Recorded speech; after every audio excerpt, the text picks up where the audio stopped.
কিন্তু আব্দুল্লাহ ওয়াহাব জোহরীকে দেখতে পায়নি।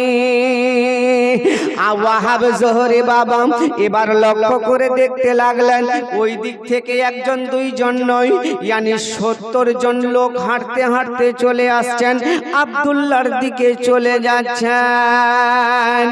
ওয়াহাব জোহরী মনে মনে চিন্তা ভাবনা করে এ কি ব্যাপার, আব্দুল্লাহর দিকে কেন এগিয়ে যায়।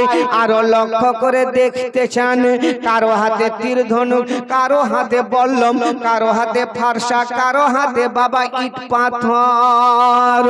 এবার সবাই রাগান্বিত হয়ে আব্দুল্লাহর দিকে চলে যায়। ওয়াহাব জোহরী মনে মনে চিন্তা ভাবনা করে ব্যাপার কি, আব্দুল্লাহকে নাকি মারার জন্য যাচ্ছে। না না, যদি মারার জন্য যায় তাহলে আব্দুল্লাহকে বাঁচাতে হবে। এই না বাবা, যেই না এই কথা মনে মনে চিন্তা ভাবনা করা, যেই না বাবা হাঁটতে হাঁটতে চলে আসছেন, ওয়াহাব জোহরী বাবা তাদের সামনে গিয়ে দাঁড়িয়ে গেলেন। ওয়াহাব জোহরী তাদেরকে বলতে লাগলেন, ও বাবারা শোনো শোনো, তোমরা কারা? বলে আমরা হলাম মিশর দেশ থেকে এসেছি, আমরা হলাম ইহুদি নাসরা। বলে তোমাদের হাতে তীর ধনুক বল্লম ফারসা কেন বলো, তলোয়ার কেন বলো? বলে আমরা আব্দুল্লাহকে মারার জন্য যাচ্ছি। ওয়াহাব জোহরী বলতে লাগলেন, আব্দুল্লাহ নাকি কাউকে খুন করেছে, কাউকে মার্ডার করেছে, না গালে গালাজ করেছে? তারা বলতে লাগলেন, না না না না না, কাউকে মার্ডার করেনি, গালে গালাজ দেয়নি, কোনো অন্যায় করেনি, তাহলে কেন তাকে মারতে যাচ্ছ? এবারে তারা বলতে লাগলেন, ওরে ওয়াহাব শোনো শোনো, আব্দুল্লাহর পেশানিতে নবীর নূর ঝলমল ঝলমল করে, দুনিয়াতে জানো নবী না আসে, যার জন্য আব্দুল্লাহকে আমরা কতল করে দেব। এ বাবা, বেরাদার, বন্ধুগণ, দোস্ত, বাপ যে ভাইরা গো, ওগো আমার মা খালারা, আপনারা শুনুন, খুব ভালো লাগবে, মজার কথা, চোখের পানি মা আপনার বন্ধ হবে না। বেরাদার, বন্ধুগণ, দোস্ত, বাপ যে ভাইরা গো, ওগো মা, আপনার ছেলেকে কেউ যদি মারার জন্য যায় আর আপনি যদি জানতে পারেন আপনার ছেলেকে আজকে মার্ডার করবে, বলুন বলুন মা, আপনি স্থির থাকতে পারবেন না, ছেলের জন্য কেঁদে কেঁদে যার যার হয়ে যাবে। তদরূপ আব্দুল্লাহকে মারার জন্য তৈরি হয়ে গেছে। ওয়াহাব জোহরী নিষেধ করে, কিন্তু ওয়াহাব জোহরীর কথা তারা কোনো মতেই শুনে না। নিষেধ করছেন, শুনলেন না? ওয়াহাব জোহরী বাবা এবার মনে মনে বলেন, আব্দুল্লাহকে আর দুনিয়ায় বাঁচিয়ে রাখবে না। আব্দুল্লাহর কাছে বাবা এবার সমস্ত ওই 70 জন লোক বাবা এবার চারদিক দিয়ে ঘিরে নিয়েছে। এবার বলুন বলুন, যদি 10 জনে আপনাকে ঘিরে, আপনার ভয় হবে কি হবে না? হবে কিনা বলেন? হয়তো হবে।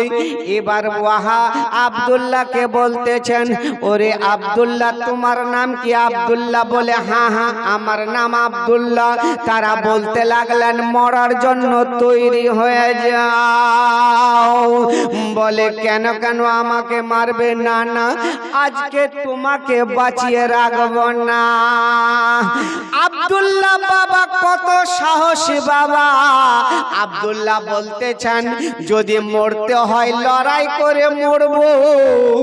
আমার আব্বা হলেন কাবা ঘরের মতওয়ালি, আমার আব্বার নাম হলো আব্দুল মুত্তালিব। মরতে হয় লড়াই করে মরবো, মাথা নিচু করব না। কথা যখন বললেন আর ওয়াহাব জোহরি দূর থেকে তাকিয়ে দেখছেন, মনে মনে বলছেন ওয়াহাব জোহরি আজকে মারা যাবে, ওয়াহাব মানে আব্দুল্লাহ মারা যাবে, মানে আব্দুল্লাহকে কেউ বাঁচাতে পারবে না। আল্লাহ যাকে বাঁচাবে দুনিয়ার কেউ তাকে মারতে পারবে না, আবার আল্লাহ যাকে মারবে দুনিয়ার কেউ তাকে বাঁচাতে পারবে না। আল্লাহ যাকে মারবে দুনিয়ার কেউ তাকে বাঁচাতে পারবে না, আর আল্লাহ যাকে বাঁচাবে দুনিয়ার কেউ তাকে মারতে পারবে না। ওয়াহাব জোহরি মনে মনে চিন্তা করে আর বলে, ওয়াহাব জোহরিকে যদি মানে ওই আব্দুল্লাহকে যদি মারে, আমি এখান থেকে তাদেরকে ঢিল পাথর মারবো, তারা পালিয়ে যাবে। এবার করলেন কি বাবা, মনে মনে এই কথা পরিকল্পনা করছেন। ওয়াহাব জোহরি বাবা ওই 70 জন লোককে পাথর মারবে বলে এবার মাটিতে যখন হাত রাখে, আল্লাহর কি কুদরত, ওই মাটির পাথরটা বাবা ভিতরে ঢুকে যায়। ওয়াহাব জোহরি আশ্চর্য, এবার মনে মনে বলে আওয়াজ দিয়ে বলবো, আমার কথা শুনে তারা পালিয়ে যাবে। ওয়াহাব জোহরি আওয়াজ দিয়ে কয়, ও আব্দুল্লাহ, আওয়াজ তো হয় না, আল্লাহর কি কুদরত, ওয়াহাব জোহরির আওয়াজ বন্ধ হয়ে গেছে। দৌড়াতে দৌড়াতে তার কাছে যাবে, কিন্তু দৌড়াতে যাবে পার উঠে না। আমার আল্লাহ পাক ওয়াহাব জোহরিকে ডেকে বলেন, বড়ে ওয়াহাব রে ওয়াহাব, আজ যদি আব্দুল্লাহকে তুমি বাঁচিয়ে নাও, মক্কার গুলি গুলিতে তুমি বলে বাড়াবে, আমি যদি ওয়াহাব না থাকতাম আব্দুল্লাহ দুনিয়াতে বাঁচত না। আজ যদি আমি না থাকতাম আব্দুল্লাহ প্রাণে মারা যেত। আমার আল্লাহ পাক বলেন, আমি নবীর আব্বা আব্দুল্লাহকে এমন ভাবে বাঁচাবো তোমরা কেউ বলতে পারবে না আমি আব্দুল্লাহকে সাহায্য করেছি। আব্দুল্লাহকে সাহায্য, কারণ যদি আজকে তুমি আব্দুল্লাহকে বাঁচাও, তাহলে তুমি বলে বেড়াবে লোকের কাছে, আমি আব্দুল্লাহকে বাঁচিয়েছি। আমার আল্লাহ পাক আর আমার নবীর আব্বাকে বাঁচিয়েছেন। কারণ আমি ওই রকম বলতে চাই না। নিজের ঈমানকে আপনি তাজা করুন। নবীকে এমন ভাবে আপনাকে আদর করতে হবে, নবীকে আপনাকে এমন ভাবে সম্মান দিতে হবে, নবীকে এমন ভাবে মুহাব্বত করতে হবে, নবীকে এমন ভাবে ভালোবাসতে হবে যেন ওই ভালোবাসাটা ইহকালে পরকালে যেন আপনার থাকে, আর আপনি যেন আমার নবী পাকের ওসিলাতে আপনি জান্নাতি হয়ে যান। জোরে বলুন কারণ হলো এটাই, আমার নবীর নূর আব্দুল্লাহর পেশানিতে আমার আল্লাহ পাক আপনাকে আমাকে সবাইকে বাঁচিয়ে রেখেছেন। নাকি সবাইকে বাঁচিয়ে রেখেছেন?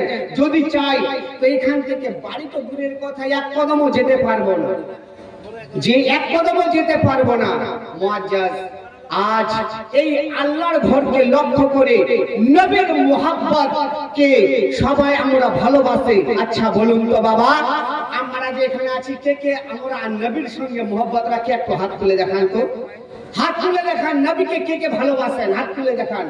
সবাই ভালোবাসে, হাত নামান।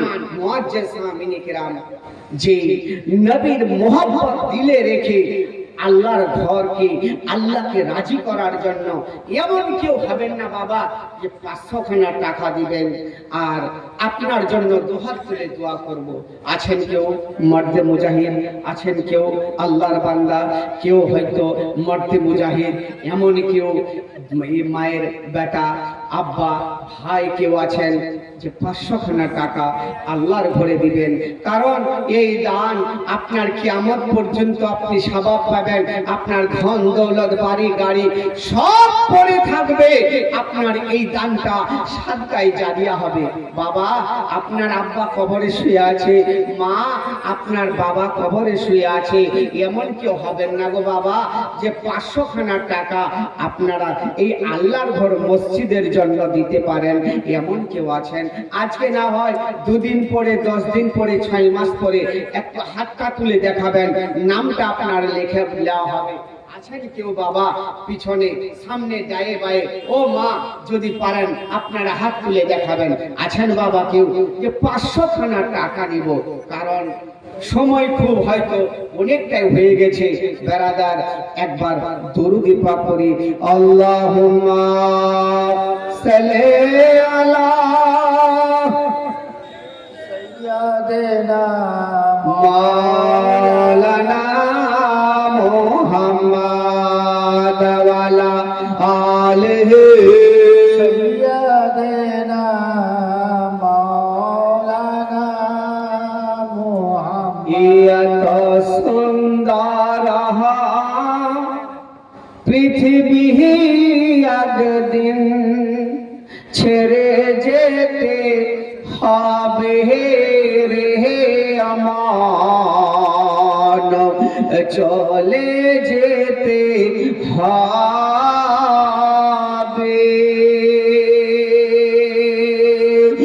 এত সুন্দর পৃথিবী একদিন ছেড়ে যেতে হবে রে আমার, চলে যেতে হবে। মোহাব্বতে বলুন সুবহানাল্লাহ, হাত উঁচু করে বলুন ইয়া রাসূলুল্লাহ, ইয়া রাসূলুল্লাহ। থাকবে না তোর বাড়ি গাড়ি বাবা, থাকবে না তোর বাহাদুরি, ওরে থাকবে না তোর জমিদারি,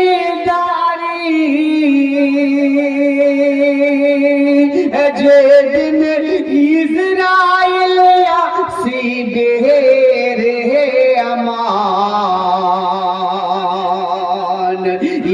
একা পরে রহাবে। এত সুন্দর পৃথিবী একদিন ছেড়ে যেতে হবে রে আমান, চলে যেতে হবে।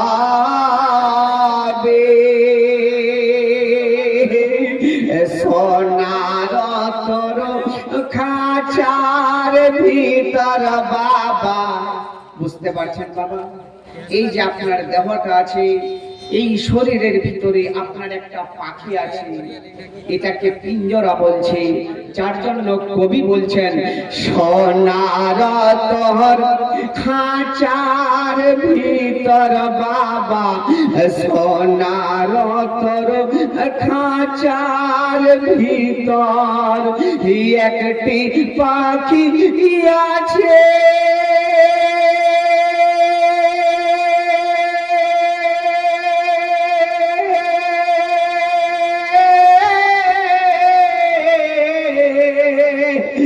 সেই পাখি তোর ভাগি দিয়া, সেই পাখি তোর ভাগি দিয়া উড়ে চলে যাবে রে আমার, পীরা পরে রাবে।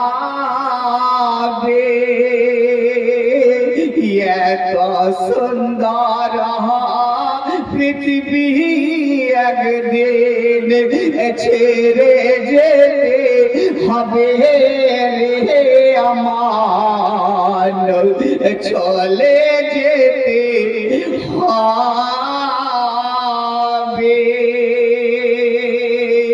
বলুন সুবহানাল্লাহ। দু হাত উঁচু করে বলুন ইয়া রাসূলুল্লাহ। আমার এই এক ভাই যজ্ঞ বাপের যজ্ঞ বেটা, কি নাম ভাই? মোহাম্মদ ফাইক, বাড়ি কোথায়? রোগতাহার নারে তাকবীর, আল্লাহু আকবার। রোগতাহার থাকে মোহাম্মদ ফাইক বাবা 500 টাকা দান করেছে।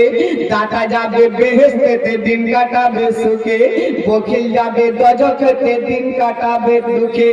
দাদার তরে খোলা আছে বেহেশতের পথ, সকাল সন্ধ্যা ফেরেশতারা করেন মেরামত। জোরে বলুন সুবহানাল্লাহ। সুবহানাল্লাহ। যজ্ঞ বেটার আপনার নাম কি বাবা?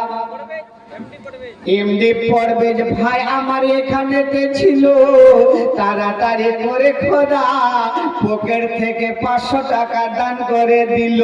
যে নিয়তে যে উদ্দেশ্যে করে গেল দান, মিটাইয়া দিও আল্লাহ মনেরও আরামান।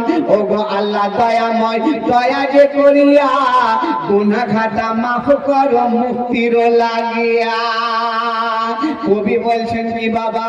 সোনার তোর খাঁচার ভিতর বাবা, সোনার তোর খাঁচার ভিতর একটি পাখি আছে।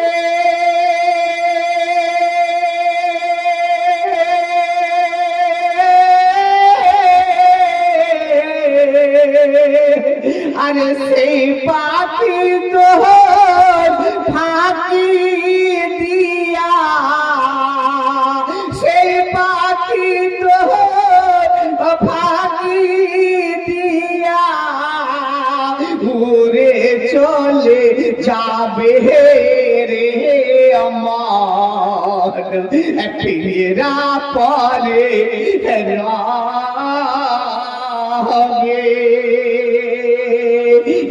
এত সুন্দর পৃথিবী একদিন ছেড়ে যেতে হবে রে আমার, চলে যেতে হবে।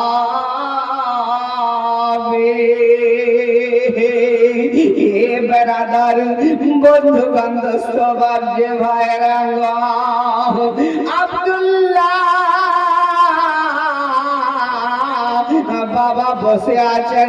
আরে সমস্ত ইহুদি নাসরালা বাবা 70 জন লোক বাবা যেন চারিদিকে ঘিরে নিয়েছে। জোরে বলুন সুবহানাল্লাহ। আচ্ছা বলবো না ছেড়ে দিব গো? বলবো না ছেড়ে দেবো? বলেন ইনশাআল্লাহ। বলেন ইনশাআল্লাহ। এই বেরাদার বন্ধুগণ দোস্ত বাপ যে ভাইরা গো, এবার বাবা ওই আব্দুল্লাহকে মারার জন্য তৈরি হয়ে গেছে। ওয়াহাব জোহরি বাবা বাঁচার জন্য আসছেন, কিন্তু আসতে পারছেন না। আমার আল্লাহ পাকের হুকুম হয় না। এই বেরাদার আমার আল্লাহ বলেন, ও জিবরিল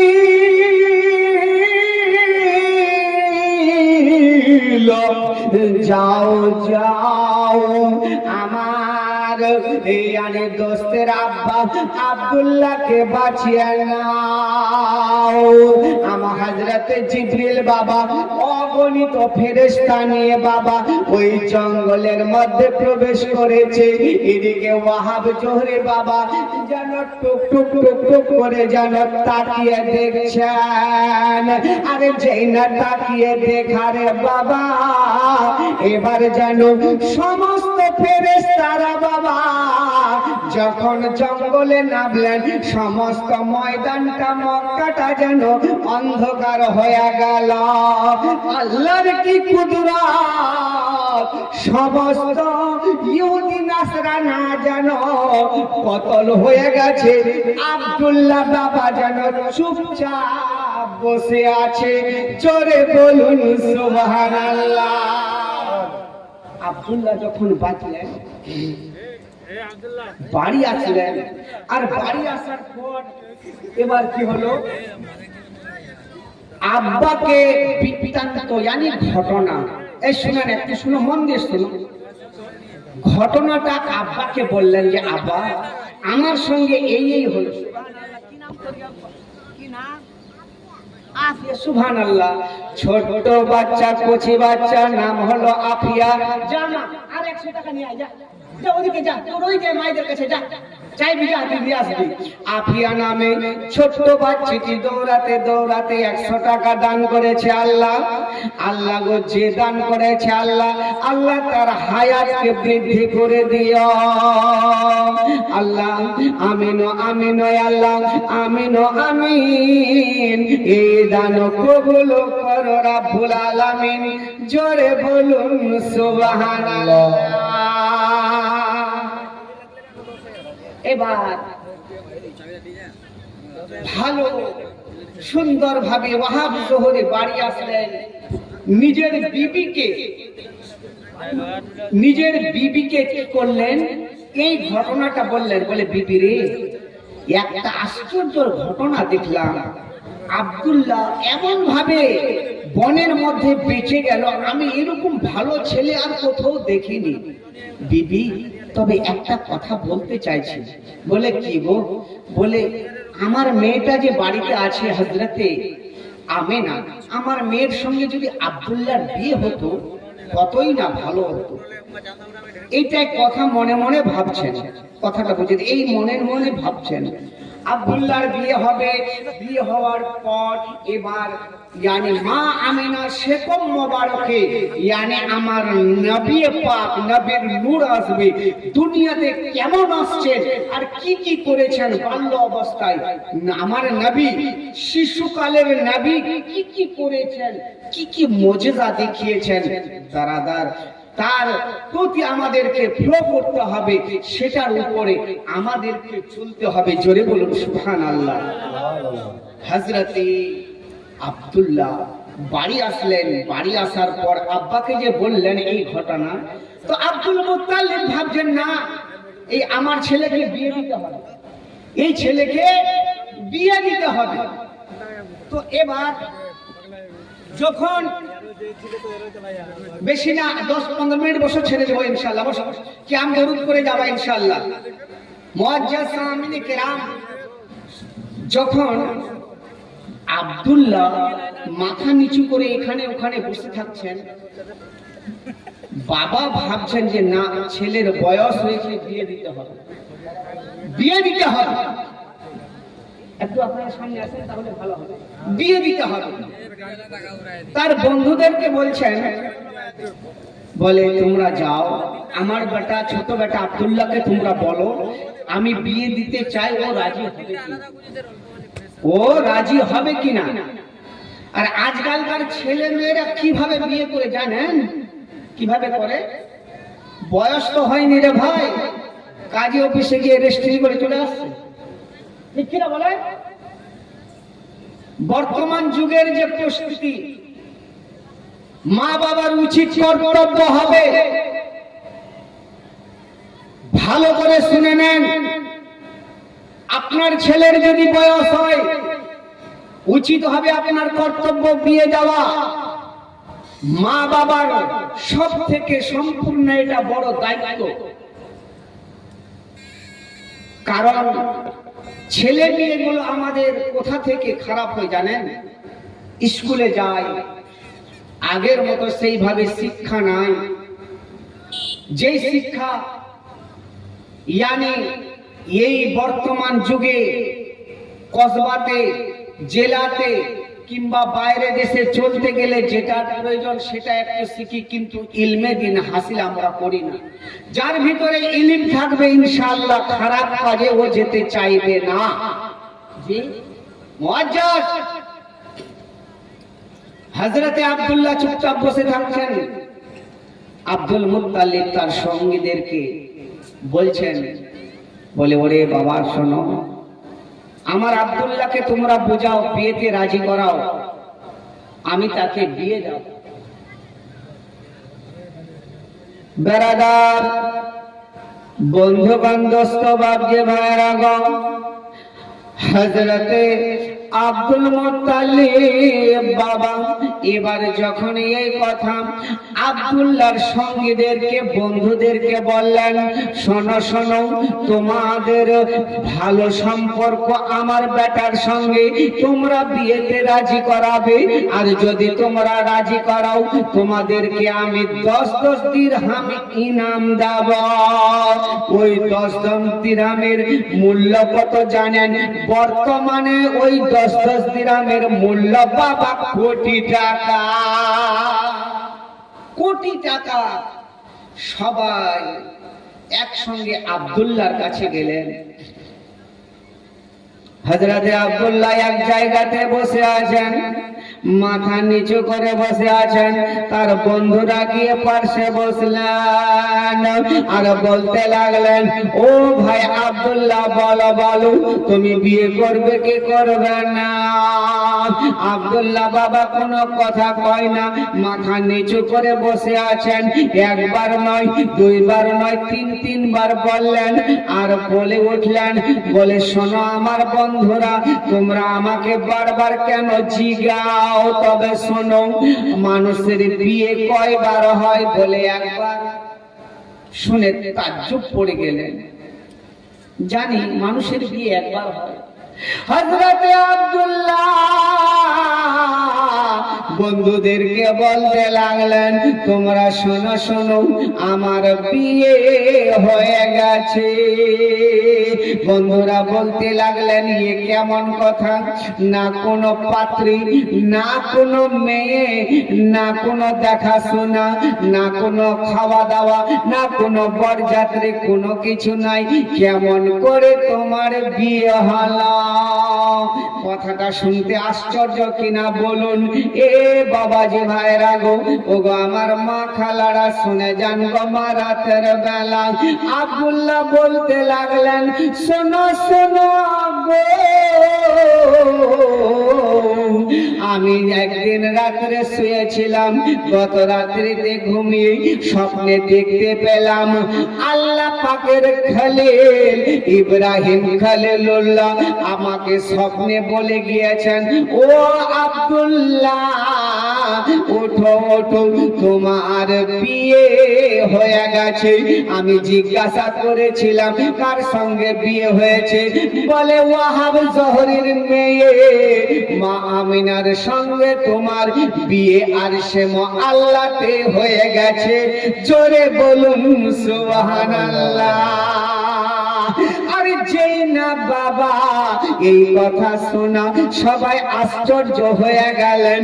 আব্বাকে এসে বলতে লাগলেন, বলে, ওগো চাচা যান, আপনার ছেলের তো বিয়ে হয়ে গেছে। এই কথা শুনে চিন্তা ভাবনায় পড়ে গেলেন। সমস্ত তার আত্মীয়দেরকে ডাকলেন।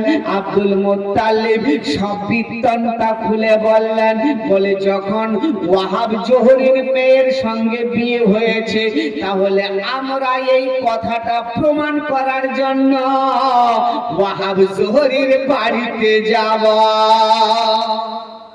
যদি সত্যিকারে বিয়ে হয়েছে, তাহলে ওয়াহাব জোহরী জানতে পারবে যে আমার মেয়ের সঙ্গে বিয়ে হয়েছে কিনা। মা আমিনা জানতে পারবে যে আমার বিয়ে হয়েছে কিনা। ঠিক কিনা বলেন? এই ঘটনাটা সত্যি না মিথ্যা জানার জন্য আব্দুল মুত্তালিব বাবা চলে গেলেন মুলকে শাম। বর্তমানে যে জায়গাটার নাম হলো সিরিয়া, ইয়ানি 350 কিলোমিটার মাইল দূরে। আর যখন পৌঁছে গেলেন ওয়াহাব জোহরের বাড়িতে, যেন তার রাস্তায় তার দরওয়াজায় হাজির হয়ে গেছেন। আওয়াজ দিলেন, ভিতর থেকে বলেন, বাইরে কে আছো? বাইরে থেকে বলতে লাগলেন, আমি মক্কা দেশের সর্দার, নাম হলো আব্দুল মুত্তালিব। জোরে বলুন সুবহানাল্লাহ। ওয়াহাব জোহরী বাবা যেই না দরওয়াজা খুলেছে আব্দুল মুত্তালিবকে দেখেছে, বলেন ওয়েলকাম ওয়েলকাম, স্বাগতম স্বাগতম, খুশ আমদেদ খুশ আমদেদ, সুন্দর করে বসতে দিলেন। এবার মেহমান নওয়াজি করালেন। আর এদিকে আব্দুল মুত্তালিব বলতে লাগলেন, ও ভাই ওয়াহাব জোহরি, বলো ঠিক আছো, ভালো আছো? দুইজনে ভালো মন্দ খোঁজ খবর গল্প সল্প করলেন। এবার ওয়াহাব জোহরি বলতে লাগলেন, বলে ও আব্দুল মুত্তালিব ভাই, তুমি ঠিক আছো কিনা? বলে হ্যাঁ। বলো কেন আসলে? বলে এই জন্যই, তোমার মেয়ে আমেনার সঙ্গে আমার বেটা আব্দুল্লাহর বিয়ে দিতে এসেছে। বিয়ে যার জন্য এসেছি তারা বাড়িতে পরামর্শ করেছিলেন আপনি বিয়ের প্রস্তাব নিয়ে যাবেন। যদি বিয়ের প্রস্তাবে রাজি হয় তাহলে জানবেন যে ঠিক আব্দুল্লাহর বিয়ে ওই জায়গাতে হবে, ওই জায়গাতে হবে। মুআজ্জিজ সামিন কিরাম যখন এই কথা বললেন তো ওয়াহাব জোহরি বলছেন, বলে আব্দুল মুত্তালিব ভাই শোনো শোনো গো, আজকে যদি আপনি আমার বাড়িতে না আসতেন, আমি মেয়ের বাবা হয়ে তোমার বাড়িতে পৌঁছাতাম। এ বেরাদার, বর্তমান যুগের নীতি কেমন যে কোনো মেয়ের বাবা কোনো ছেলের বাড়িতে যায় না। আগে কি যায়? আগে ওই ছেলে আগে দেখতে যায়, ঠিক কিনা বলেন? কিন্তু বেরাদার, বন্ধু বান্ধব বাপজি ভাইয়ের আগো, যেই না বাবা এইভাবে কথোপকথন হলো, তাহলে আমার মেয়ের বিয়ের সঙ্গে বিয়ে দেওয়া যায়। কারণ হলো এটাই, আমি যে স্বপ্নটা দেখেছি, ও আব্দুল মুত্তালিব ভাই তুমিও ওই স্বপ্নটা দেখেছো। জোরে বলুন সুবহানাল্লাহ। মুআজ্জিজ বাবাজি ভাই একবার দরুদ পাক করে আল্লাহুম্মা সাল্লি আলা মাওলানা মুহাম্মাদ ওয়া আলা আলিহি